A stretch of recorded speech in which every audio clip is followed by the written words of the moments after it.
देहरादून में महिला आक्रोश मशाल यात्रा में शामिल हुए सीएम धामी। नारी शक्ति वंदन अधिनियम पर कांग्रेस के खिलाफ विरोध प्रदर्शन।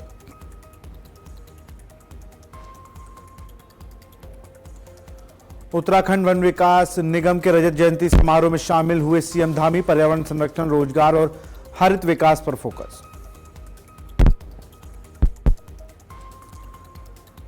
दून पुलिस ने पेश की मानवता की मिसाल। स्कूटी से हुई सड़क दुर्घटना में घायल महिला और छोटी बच्ची को तत्काल पहुंचाया अस्पताल।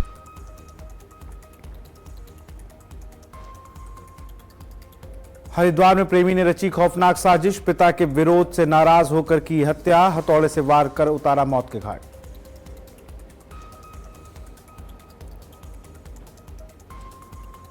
भीमताल में अचानक सड़क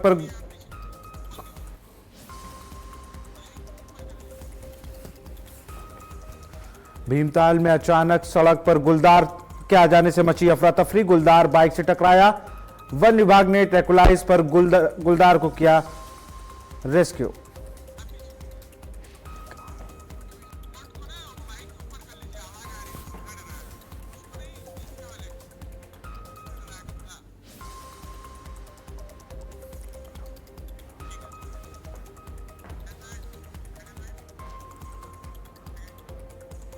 नमस्कार, स्वागत है आपका आज की खबर में। मैं हूं आपके साथ विशाल पंडित और आप मेरे साथ मेरे सोशल मीडिया प्लेटफॉर्म पे भी जुड़ सकते हैं। स्क्रीन पे मेरे सोशल मीडिया हैंडल्स आपको नजर आ रहे होंगे। अब रुक करते हैं खबरों का। देहरादून में महिला आक्रोश मशाल यात्रा का आयोजन किया गया, जिसमें बड़ी संख्या में महिलाओं ने हिस्सा लिया। इस दौरान मुख्यमंत्री पुष्कर सिंह धामी ने भी यात्रा में शामिल हुए और महिलाओं के साथ एकजुटता दिखाई।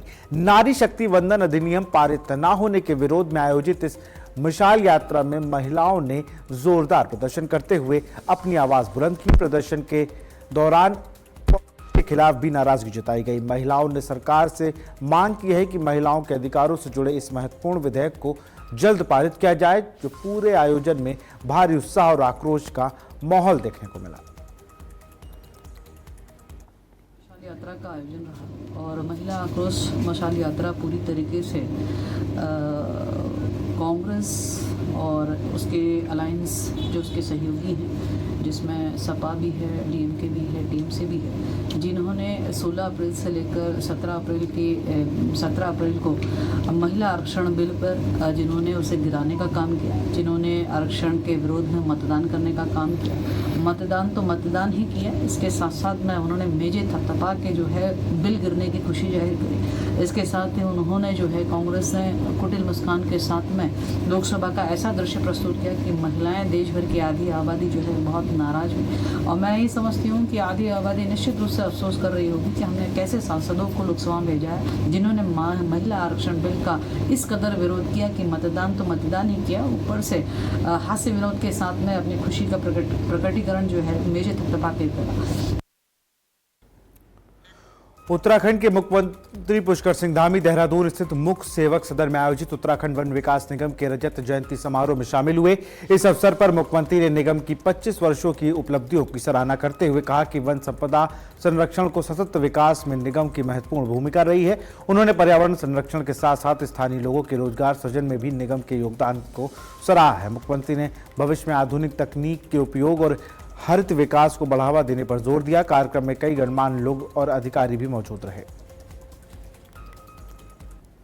25 वर्ष पूरे होने पर आप सबको बहुत बधाई देता हूं, बहुत शुभकामनाएं देता हूं। और ये आज का रजत जयंती कार्यक्रम उत्तराखंड के विकास, पर्यावरण संरक्षण और जनसेवा की 25 वर्षों की गौरवशाली यात्रा का उत्सव है, जिसको हम सब लोग यहाँ पर एक समारोह के रूप में मना रहे हैं। मैं इस अवसर पर वन विकास निगम के सभी वर्तमान, सेवानिवृत्त कर्मचारियों और अधिकारियों को, जिन्होंने इस यात्रा में अपना अविस्मरणीय योगदान दिया है, जैसा अभी सुबोध भाई भी कह रहे थे और हमारे प्रमुख सचिव महोदय भी कह रहे थे कि सबका बहुत बड़ा योगदान है। ये यात्रा यहाँ तक पहुँची है, अनेक उपलब्धियां प्राप्त हुई हैं। इसलिए मैं आप सभी अधिकारियों को भी, सभी कार्मिकों को भी, पूर्व अधिकारियों को भी, सबको अपनी ओर से बधाई देता हूं। देहरादून में दून पुलिस एक बार फिर सुरक्षा भी सेवा भी के अपने संकल्प पर खरी उतरी है। बलवीर रोड पर स्थित स्कूटी से हुई सड़क दुर्घटना में घायल महिला और उसकी छोटी बच्ची की पुलिस ने तत्परता दिखाते हुए जान बचाई है। सीओ सिटी स्वप्निल मोयाल ने मौके पर पहुंचकर एम्बुलेंस का इंतजार किया। बिना दोनों घायलों को तुरंत सरकारी वाहनों से अस्पताल पहुंचाया। पुलिस ने महिला के मोबाइल के जरिए परिजनों से संपर्क कर उन्हें भी तत्काल अस्पताल बुलाया। समय पर इलाज मिलने से महिला की हालत में सुधार हुआ है, जिसके बाद परिजनों ने दून पुलिस का आभार जताया। इस दौरान पुलिस टीम ने संवेदनशीलता और मानवता के बेहतरीन उदाहरण पेश किया। देहरादून के रायवाला क्षेत्र में हुई वाहन चोरी की घटना का दून पुलिस ने सफलतापूर्वक खुलासा कर लिया है। पुलिस ने इस मामले में एक आरोपी को गिरफ्तार करते हुए चोरी की गई है स्कूटी भी बरामद कर ली। जानकारी के मुताबिक 16 अप्रैल को खोरी खुर्द निवासी दीपिका रियाल की स्कूटी उनके घर के बाहर से चोरी हो गई थी, जिसके बाद पुलिस ने मामला दर्ज कर जांच शुरू की। वरिष्ठ पुलिस अधीक्षक के निर्देशन पर गठित टीम ने सीसीटीवी फुटेज और मुखबिर तंत्र की मदद से आरोपी तक पहुंच बनाई और 27 अप्रैल को नेपाली फार्म के पास चेकिंग के दौरान आरोपी रोहित गर्ग को गिरफ्तार किया है। पूछताछ में आरोपी ने रंजिश के चलते चोरी की वारदात को अंजाम देना कबूल किया। पुलिस ने आरोपी के कब्जे से चोरी की स्कूटी भी बरामद कर ली है।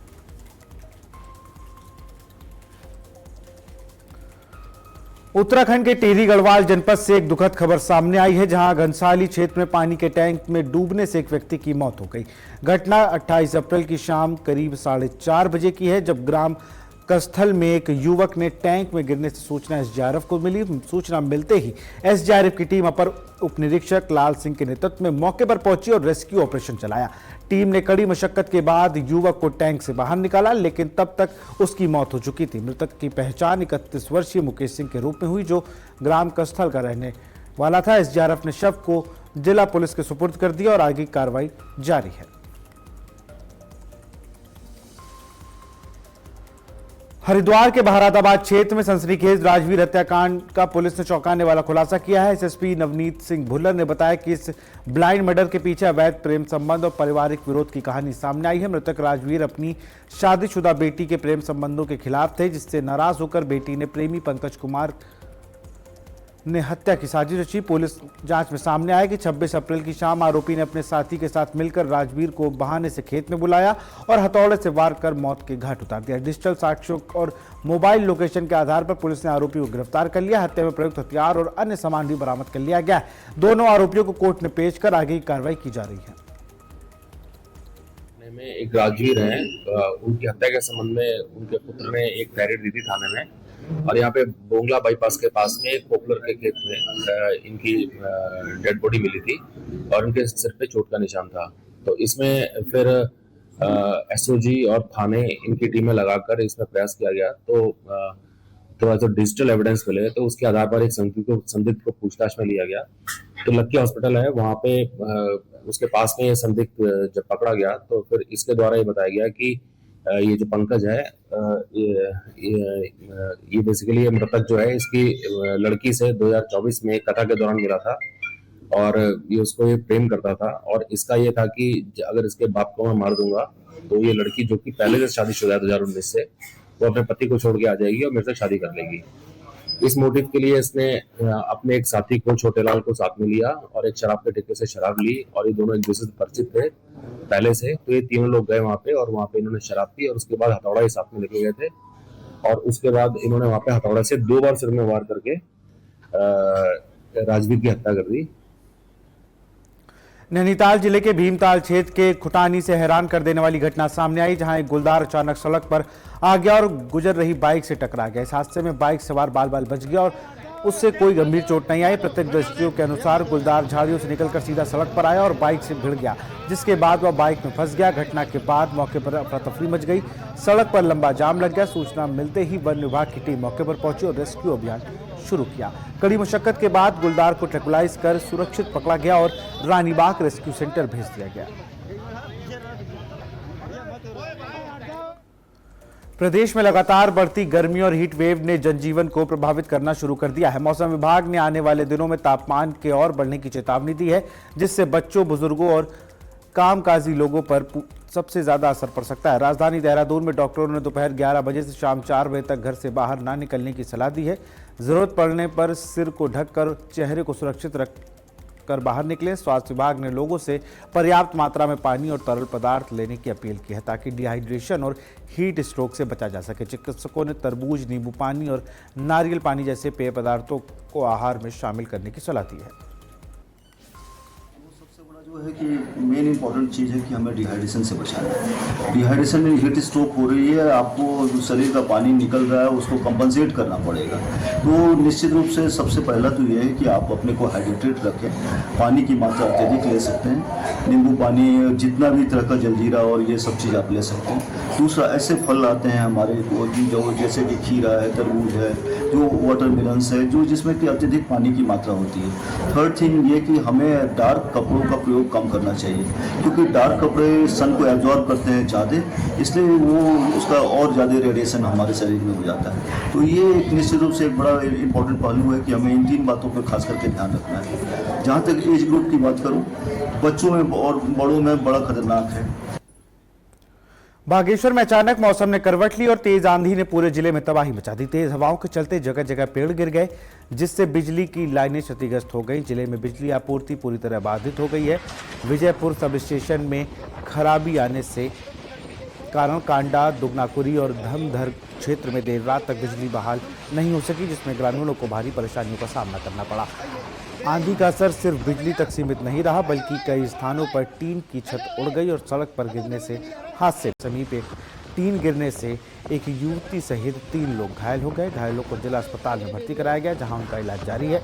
वहीं कांडा बागेश्वर मोटर मार्ग पर भी आंधी के चलते पेड़ गिरने से लंबा जाम लग गया। सड़क बंद होने के कारण कई वाहन फंस गए और लोगों को घंटों तक इंतजार करना पड़ा। बाद में फायर सर्विसेज और प्रशासन की टीम ने मौके पर पहुंचकर पेड़ों को हटाया और यातायात बहाल किया।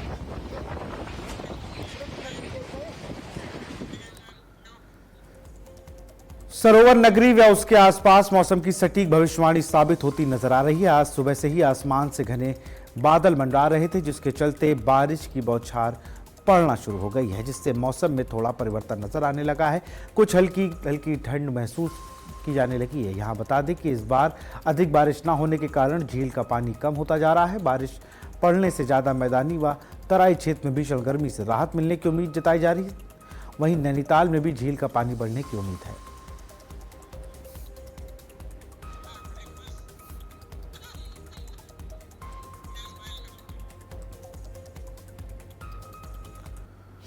तो फिलहाल इस बुलेटिन में इतना ही, और आप मेरे साथ मेरे सोशल मीडिया प्लेटफॉर्म पर भी जुड़ सकते हैं। स्क्रीन पर मेरे सोशल मीडिया हैंडल्स आपको नजर आ रहे होंगे। नमस्कार।